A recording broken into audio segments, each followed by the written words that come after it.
Number one, please, Mr. Speaker. Prime Minister. Mr. Speaker, I know the whole House will want to join me in expressing my deepest sympathies to the families and friends of Sergeant Matt Ratana, who was tragically killed in Croydon on Friday. It is a reminder of the huge debt we owe to those who put their own lives at risk to keep us safe every day. Mr. Speaker, tomorrow sees the start of Black History Month. For generations, countless people of African and Caribbean descent have been shaping our nation's story, making a huge difference to our national and cultural life, and helping to make Britain a better place to be. And this is a fantastic moment to celebrate their contribution to our country. Mr. Speaker, this meeting I had meetings with ministerial colleagues and others. In addition to my duties in this House, I shall have further such meetings later today. Thank you, Mr. Speaker. The events sector, which includes weddings, festivals, conferences and music events, supports nearly 1 million jobs and is worth over £30 billion to the UK economy. It's been devastated by COVID. Revenue is down 90% since last year. Will the Prime Minister look at financial support focusing on grants, not just loans, especially for freelancers, including musicians and performers? And will the government support proactive COVID-secure testing events to boost confidence and start to allow the events industry to support itself?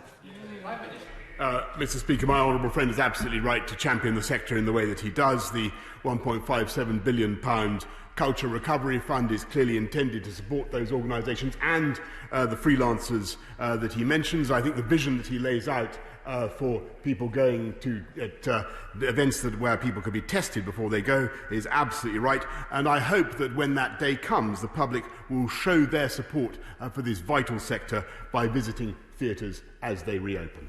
We now come to the Leader of the Opposition, Keir Starmer. Thank you, Mr. Speaker. Can I join the Prime Minister in sending my deepest condolences to the family and friends of Sergeant Matt Ratana? This was a truly appalling incident, and I have to say, every time I contemplate the circumstances, I shudder, and I suspect I'm speaking for a lot of people when I say that. It reminds us of the huge debt that we owe all of our police officers and the risks that they take every day to keep us safe. Mr. Speaker, over 16 million people, that's about 1 in 4, are now living under local restrictions. In recent months, 48 areas in England have gone into local restrictions, but only one has ever come out and stayed out. That's Luton. Why does the Prime Minister think that is? Prime Minister. Well, Mr. Speaker, the right honourable gentleman is absolutely right to draw attention to the importance of local lockdown measures, and I can just tell him and tell the House that since I last updated the House, he's absolutely right to say that there is now a serious and growing problem with the resurgence of the virus, and that's why we brought forward the package of measures that we did last week. The reason, I think, for the success of Luton is that local people pulled together to depress the virus, to follow the guidance, and that is the way forward for the entire country. And that is what we did before in March and April, and I've no doubt that that is what we're going to do again. Mr. Speaker, when local restrictions were introduced, the Prime Minister described them as a whack-a-mole strategy. That implies that at some stage the mole goes down and restrictions are lifted. But in fact, in some lockdown areas, infection rates are still going up. And in towns like Bradford, Bury and Oldham, restrictions have now been in place for months. For many of those communities that are affected, things feel like they're getting worse, not better. So I ask a question on their behalf. What is the Prime Minister's strategy for bringing these cases out of restrictions so they can see their families again? Well, Mr. Speaker, nobody wants to impose restrictions of this kind, whether in Bradford or anywhere else in the country. And we work very closely with local authorities to ensure that we have the right mix of the approach that we adopt. But frankly, when you have the virus going up in the way that it is now in some parts of the country, you have to take strong local action. I think one important difference between the way the virus is behaving this time and in the spring is it does appear at the moment as though the illness is more localised. That's why you need direct local action of the kind that we're taking, in addition to the strong national measures that we announced last week and which he supported, and whose effect we hope to see in the coming days and weeks. Keir Starmer. Mr. Speaker, one of the major problems, as we've seen in the last 24 hours, is widespread confusion about the local restrictions. And I don't just mean the Prime Minister not knowing his own rules. Having sat opposite the Prime Minister at PMQs every week, that didn't come as a surprise to me. But let me quote to him the Conservative council leader in Bolton, the Conservative leader. He said this about the government's handling of restrictions: it's breeding resentment. It's become too complex, too complicated. People feel very let down and very frustrated and very forgotten.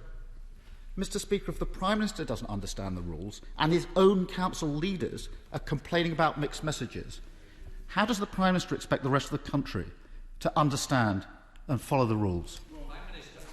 Mr. Speaker, actually, I think that the people in this country do understand and overwhelmingly do follow the rules, and that, I may say, is in spite of the efforts of the Leader of the Opposition continually to try to snipe from the sidelines, to undermine what we are trying to do.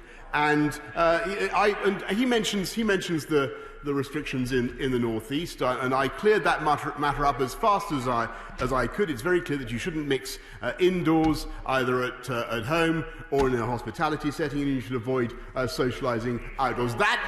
We need to apply that in the northeast because that is where it is spiking. I think people do understand why we're doing that. I think people too do get it. I think people want us to defeat this virus, and they want to see us doing it together, Mr. Speaker. And so, can I invite him? Sometimes he backs the government, sometimes he snipes from the sidelines. Can I ask him to be a little bit consistent, show some support? Let's hear him try and instil some confidence in the British people in the measures that he supports, Mr. Speaker. Keir Starmer.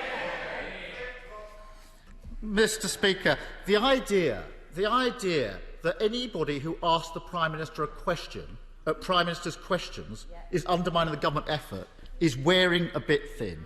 We have openly supported the restrictions, but it's perfectly reasonable to ask why they're not working. Mr. Speaker, I spoke to the leader of Newcastle Council yesterday. He said the other big problem, apart from government messaging, is the lack of economic support being provided to local communities under restrictions. Newcastle Council indicate that by the end of the year, 10,000 jobs in hospitality will have been lost. Many businesses are forced to stay closed. Prime Minister, but for these extraordinary restrictions, these are viable jobs. These businesses are doing the right thing. Why has the government decided that these jobs aren't worth saving? Well, Mr. Speaker, as I've said repeatedly, we're putting our arms around the whole of the UK economy. We will do everything we can to save every job. I must say, I saw the leader of the Labour leader of Newcastle, and I was rather surprised by what he said, because actually, to the best of my knowledge, they were calling for the measures that we put in, and the best way to protect our jobs and our economy is to continue to work together to comply with the measures, to drive down the virus, to keep our children in education, which is an absolute priority for this country, and to keep the economy moving. That's what we want to do. Now, that's the strategy, that's the approach that he supported last week. He now says he simultaneously attacks and doesn't attack the restrictions. Which is it? He's got to make up his mind. If he supports the government policy, if he supports these restrictions, will he say so now? Keir Starmer. I support the restrictions. I've done so every single time the Prime Minister's introduced it.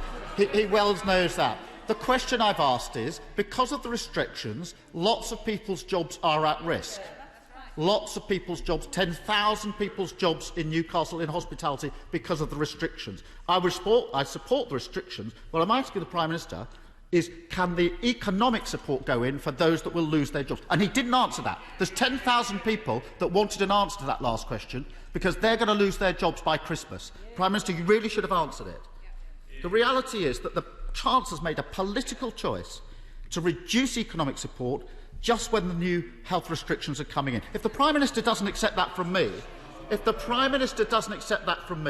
maybe he'll listen to the following example from the Chancellor's own constituency.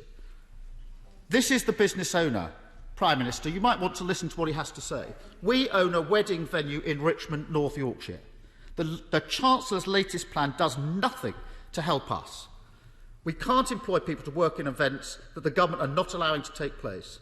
Our events team are looking in the face of redundancy, as we simply can't afford to pay wages when events are in lockdown. These jobs here are viable if only the government would allow us to return to work. My events team, he goes on to say, are talented and fantastic, and it's an insult to suggest their jobs are not worth saving. So this isn't about supporting restrictions, Prime Minister. It's about what the Prime Minister has to say to those that are at risk of losing their jobs and businesses. What, on behalf of the Chancellor, does he say to that business owner? Just say, look, it's very important, but just to remind everybody, it is Prime Minister's questions, not opposition questions. Prime Minister.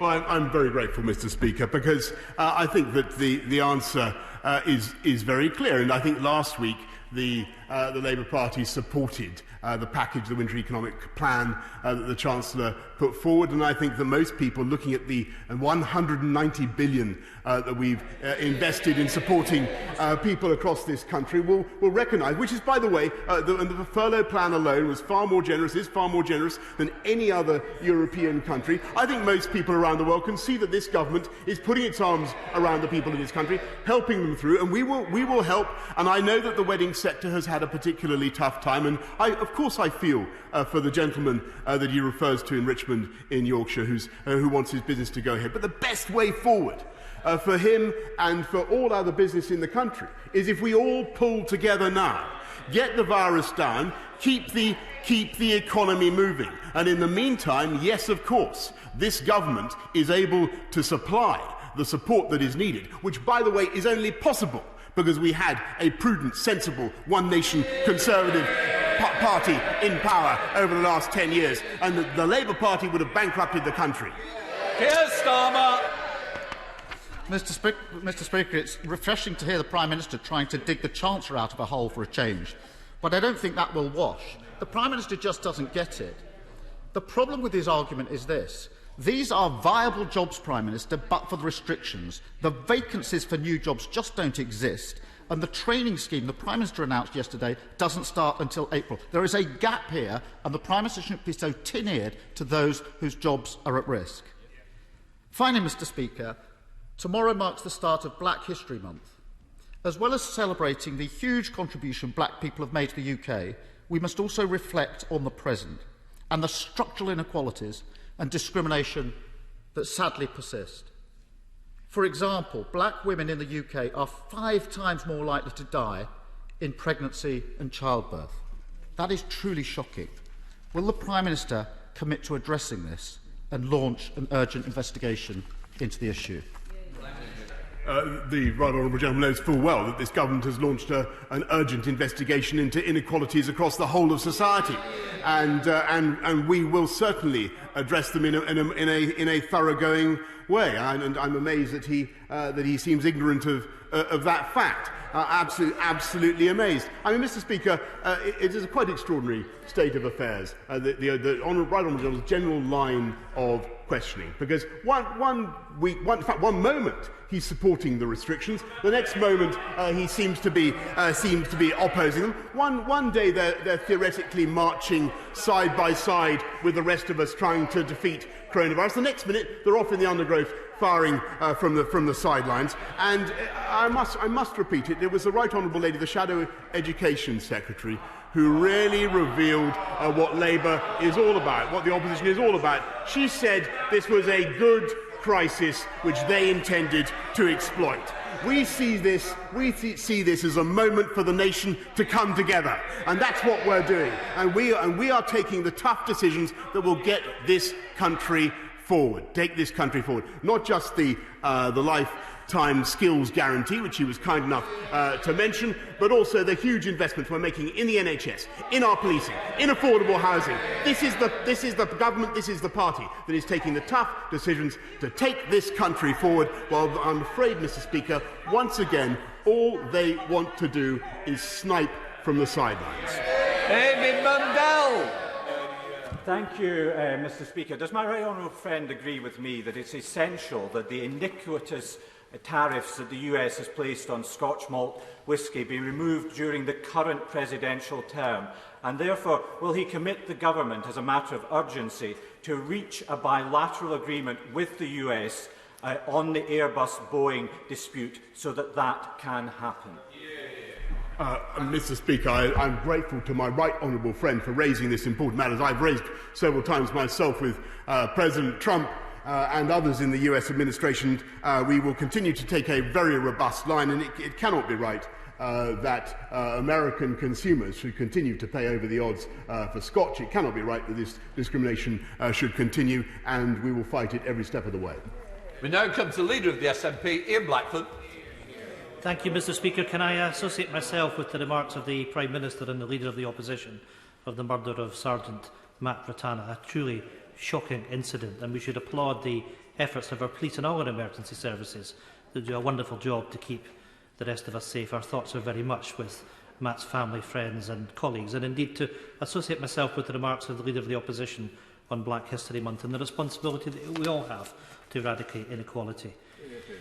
Mr. Speaker, yesterday, the Scottish Social Attitudes Survey revealed that just 15% of people trust the UK government to work in Scotland's interest. Last night, Scotland's MPs voted overwhelmingly against the Tory power grab bill, but the Prime Minister forced it through anyway, in the biggest attack on our Scottish Parliament in the history of devolution. So can I ask the Prime Minister, if he cares to listen, and it's not a difficult question, why does he think the people of Scotland have no trust in him or his government? Mr. Speaker, I'm afraid that he's completely wrong in what he says about the internal market bill, and perhaps the people of Scotland deserve to hear a clearer account of what it does from him. After all, this bill devolves, which is, I believe, supported by the Right Honourable General Leader of the Opposition, actually devolves power back to Scotland, gives power back to Scotland, enables Scotland not just to take back control of Scotland's spectacular fisheries, but also opens up markets for Scottish agriculture around the world. I may tell the House today, Mr. Speaker, is a historic day. Because after 23 years in which every successive government has failed, this government has managed to lift the ban on British beef in America. And Scottish beef will be going to the United States thanks to the efforts of the British government, Mr. Speaker. And I think that is a fact that he might, with advantage, inform his electorate in Scotland. Blackford. I don't know what that was, Mr. Speaker, but it certainly wasn't an answer to the question, and it's little wonder that the trust of the government is at 15% and falling after that performance. Here we go again, yapping, bumbling, mumbling, but no answer. Since he can't answer a straight question, I will tell the Prime Minister. Order. I expect the Prime Minister to be heard. I certainly want to hear the Leader of the SNP, Ian Blackford. Thank you, Mr. Speaker. We're very used to Scottish voices being shouted down by the Tories in this place. A Tory government that casually and arrogantly breaks international law and breaks devolution has shattered any remaining trust in this broken Westminster system. Mr. Speaker, last night was a defining moment. If this attack on devolution fails to gain the consent of the devolved parliaments in Wales and Northern Ireland and Scotland, will the Prime Minister withdraw this legislation, or will he force it through against our wishes? Isn't the Prime Minister demonstrating yet again that the only way to defend our Parliament and its powers is by Scotland becoming an independent country. Well, Mr. Speaker, I think the right honourable gentleman demonstrates once again that his ambition is simply to foment grievance where no grievance should exist. All this bill does actually is devolve power back from Brussels to Edinburgh. It gives powers back to Edinburgh, which he should welcome. But more importantly than the powers, the people of this country aren't really interested in wrangling between policies. What this bill does is it protects jobs, it protects growth, it protects trade in the United Kingdom, and that is the most important thing, and that's why he should support it. Dr. Ben Spencer. Thank you, Mr. Speaker. Despite the many challenges of the COVID pandemic, one unexpected relief to many of my constituents has been reductions in noise and air pollution from the M25 during lockdown.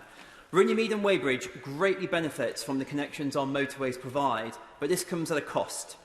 Does my right honourable friend agree with me that as we rebuild our economy, we must ensure that our infrastructure, the backbone of our country, is sustainable and minimises the impact on our communities? My honourable friend is absolutely spot on, and that's one of the reasons. And when he talks about the M25 and noise and pollution from the M25, we have a vision on this side of the House. This government wants to accelerate the introduction of electric vehicles, of zero-emission vehicles, of quieter vehicles, in order not just to reduce pollution, but to reduce noise as well. And that's what we're going to do. Liz Saville-Roberts. Diolch yn fawr, Efarydd. From tomorrow, 2.3 million people in Wales won't be able to travel out of county without good reason. Yet people from lockdown areas in England can still visit rural Wales. Travelling from Betws y Coed to Begellet could land you with a fine, but Rochdale to Rosnager, no problem. Now, I raised this with the Prime Minister last week. Leisure travel from lockdown areas has got to stop. Will he make good on this today? I'm grateful to the right honourable lady. There are different measures in place as we've discussed already this afternoon. But overall, the UK is proceeding with the same approach, and I'm very grateful to Mark Drakeford and everybody else in the Welsh Government for the way we're working together to defeat the virus. Yes, there will be some differences, and yes, there will be some seeming illogicalities which are. That's inevitable in tackling a pandemic, but I'm grateful for the cooperation that she is giving. Rob Butler. Thank you, Mr. Speaker. My constituents in Wendover will be worst affected by the construction of Phase 1 of HS2, according to the House of Lords. The best mitigation for the village would undoubtedly be a bored mined tunnel, but that has been refused. Does my right honourable friend agree with this decision? And if so, will he ensure that HS2 Limited and its contractors work constructively with the Wendover HS2 Group to minimise noise pollution and avoid damaging the aquifer by other means? Well, as a Prime Minister, I totally support HS2 and the ambition of linking our country up better. As a local MP, I feel his pain. And I understand exactly where he's coming from, and I've been assured in my conversations with HS2 that they are having extensive engagement with the Wendover Group. I know Wendover well, as he knows, and I will ask the relevant minister to make contact with him. Munira Wilson. Thank you very much, Mr. Speaker. The Prime Minister has reportedly said that improving the lives of disabled people is a personal mission. But his Coronavirus Act has watered down the right to care for the most vulnerable, particularly the disabled, children with special needs, and those struggling with mental ill health. So how does renewing the Act today in full stack up today with his personal mission, never mind his conscience? And will he finally commit to working cross-party to replace these draconian laws to ensure that we both protect our most vulnerable and safeguard our liberties? Well, Mr. Speaker, we are making sure that everybody in our society gets all the protections that they need. I'm aware of the easements that she refers to in the Care Act, and we're determined that people should, and the necessity that we temporarily had to put them in, we now need to make sure that we give everybody the protection that they need, and that's what we're going to. That's what this government will do. Jacob Young. Thank you, Mr. Speaker. Can I welcome the Prime Minister's announcement today on the UK's first hydrogen transport hub in Teesside, which will see the UK embrace a hydrogen-fuelled future, putting Redcar and Cleveland at the heart of developing this vital new energy source. Does he agree with me that this is exactly how, under this government, we will build back better and greener, creating new jobs and putting Britain at the forefront of this world-leading industry? Well, I thank my right honourable friend. I must say I think that I'm hearing a lot of good stuff from the benches behind me about the clean green future, the green industrial revolution that this country is embarked on, and I'm delighted that Tees Valley will be the UK's first hydrogen transport hub, and I look forward to joining him there before too long. Tommy Shepherd. Thank you, Mr. Speaker. The Prime Minister will know that next May there are elections to the Scottish Parliament. And I'm sure he will agree with me that the question of how Scotland is governed will be central to that campaign.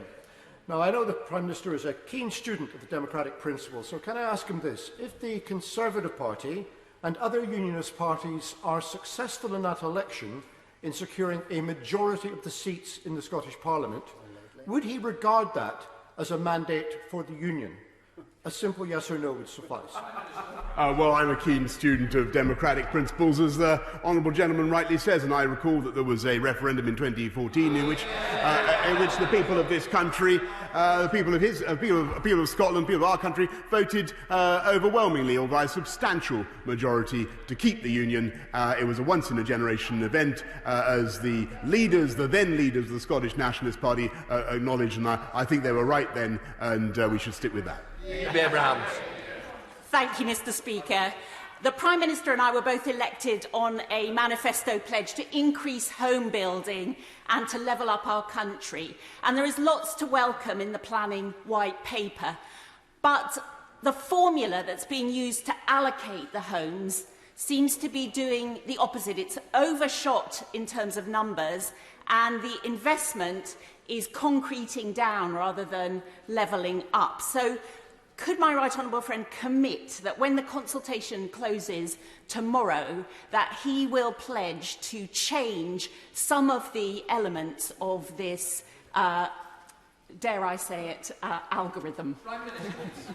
Well, I'm grateful to my right honourable friend. What I can tell her is that we are going to ensure that we have a planning system that is fit for purpose, that allows us to give young people, for the first time in a generation, the chance of home ownership, which currently millions and millions of people are shut out from. That's what we want to do, but we think we can do it in such a way as to avoid desecrating our beautiful countryside, avoid desecrating our green belt. That is what we're going to do, and I hope very much that she supports it.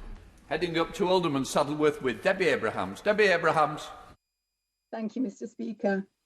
Mr. Speaker, with over 7,000 new cases and 71 deaths from COVID yesterday, and a 7-day case average of 183 per 100,000 in Oldham, could the Prime Minister tell my constituents what he thinks his biggest mistake has been to date? Is it locking down too late, lifting the lockdown without a fully operational test, track and isolate system, the billions wasted in backroom deals with the private sector on PPE that doesn't fit, test and trace that doesn't work, and more, or all of the above? Mr. Speaker, I'm grateful for what she said. There will be plenty of time, of course, to go over all the decisions that the government has made, for which, as I've said repeatedly, I take full responsibility. But what we're engaged on now, and she's right to draw attention to the incidents in her constituency, 183 per 100,000. That is a serious increase. The position is not the emergency of March, but it is serious. And that's why I hope that she will encourage her right honourable friend, the Leader of the Opposition, to support more actively, perhaps more consistently, Mr. Speaker, put it that way, more consistently what the government is doing, and encourage her constituents that the best thing we can all do is to follow the guidance. Hands, face, space, get a test if you have symptoms, and where there are local measures that need to be in place, look at the website and follow that advice. David Summers. Mr. Speaker, my right honourable friend and I have the privilege of representing areas with an honourable history of supporting refugees. What plans does my right honourable friend have to mark the successful conclusion of the 5-year Syrian resettlement scheme, regarded as giving the UK the international gold standard for refugee resettlement and providing safe legal routes to the UK and bolstering our efforts to deter human trafficking. Mr. Speaker, I think that the UK can be, and I thank him, can be incredibly proud of what we have done to resettle Syrian refugees. We've resettled more than 25,000 through safe and legal routes direct from conflict zones, Mr. Speaker, and we will continue to meet our obligations to those fleeing persecution and war around the world. Heading to South London with Janet Davey. Janet Davey. Thank you, Mr. Speaker. The hospitality sector has already suffered hugely as a result of this crisis and is now facing further damage because of the Chancellor's decision to withdraw support. Nearly 200,000 jobs in the hospitality sector across London are now at risk. This includes over 800 jobs in my constituency of Lewisham East. Working people deserve a government that works for them. Instead, they're being told that their jobs are unviable. Why does the Chancellor and the Prime Minister think that these jobs just aren't worth saving? Minister. Mr. Speaker, we're doing everything we can to save every job in the country, and that's why the Chancellor set out the winter economic plan that he did. That's why we have the job retention bonus at the end of January. But of course, things are tough, and as the Chancellor has said, and we cannot save every job. But we have the Kickstart funds, £2 billion to support young people into work. Plus, we now have the lifetime skills guarantee to ensure that people can retrain for the jobs that are going to be created by this economy. Edwin. Mr. Speaker, as co-chair of the Midlands Engine all-party parliamentary group, I am determined to champion the Midlands Engine and make sure that the Midlands, the largest regional economy outside of London, is not left behind in the government's levelling up agenda. Will the Prime Minister show a commitment to investing in the heart of our country and fire up the Midlands Engine? My honourable friend is completely right in his support for the Midlands Engine, and that's why we're investing another £200 million in the Getting Building Fund into the Midlands Engine region, and I'll be happy to write more to him about what we're doing for levelling up in the Midlands in the course of the next few days. Mick Whitley. Thank you, Mr. Speaker. Last week, the Chancellor made a political choice to write off 1 million jobs as unviable. In my constituency of Birkenhead, that's over 1,000 jobs at risk, and in the North West, it's 141,000 jobs. This would be unemployment on a scale even worse than under Thatcher. Can the Prime Minister tell the House why does he and the Chancellor think that's a price worth paying? Mr. Speaker, this is completely to misrepresent what the Chancellor is trying to do. We've already put, as I've just told the House, we've already put £190 billion into supporting livelihoods, into supporting people, into supporting families. We're going to continue to put our arms around the people of this country.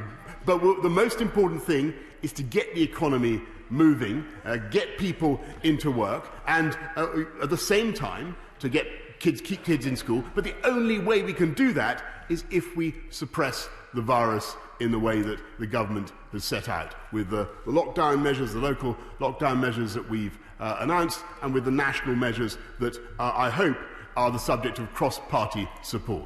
Maurice Robertson.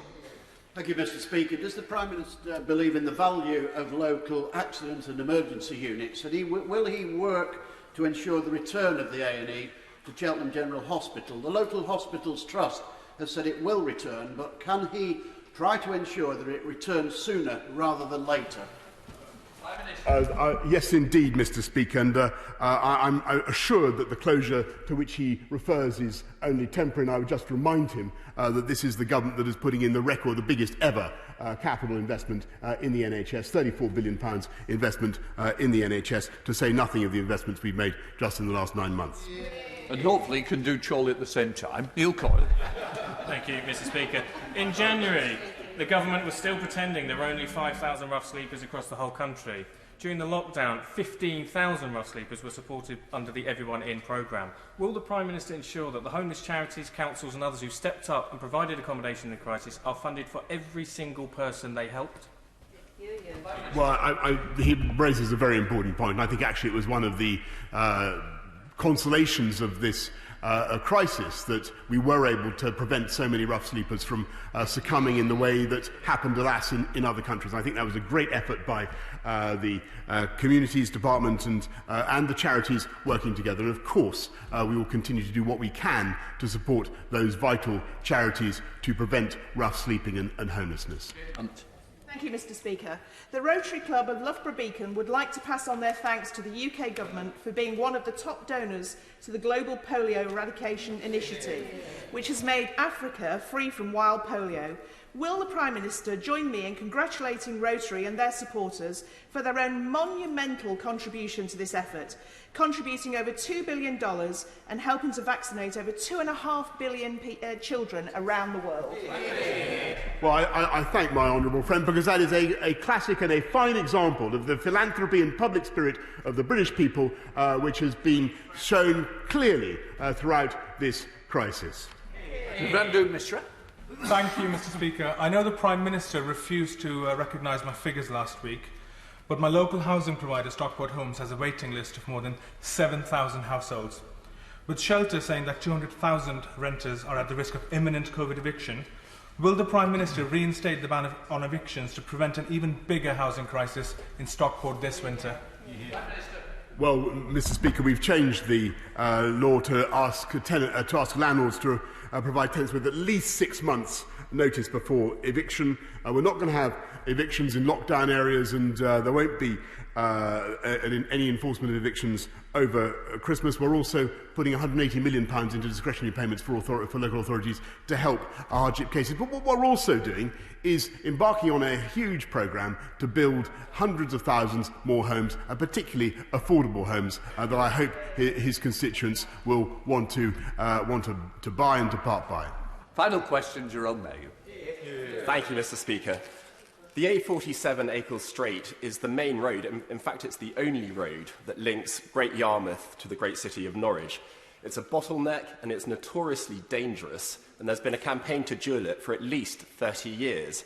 And yet, the Highways Authority have just announced that they have no plans even to consider it for upgrade until 2030 at the earliest. What can my right honourable friend do to give hope to the people of Broadland and of Norfolk more widely that this inexplicable decision will be reconsidered? I can assure my honourable friend that, and I appreciate the temporary disappointment that he is experiencing, but this is a government that is immensely ambitious for the improvement of our transport infrastructure, and active consideration is now being undertaken of that project again. And I understand that parliamentary colleagues are meeting with Baroness Veer, the Roads Minister, this week to discuss the options for additional schemes from 2025 onwards. In order to allow the safe exit of honourable members participating in this item of business and the safe arrival of those participating in the next, I'm suspending the House for 3 minutes. Order!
Order.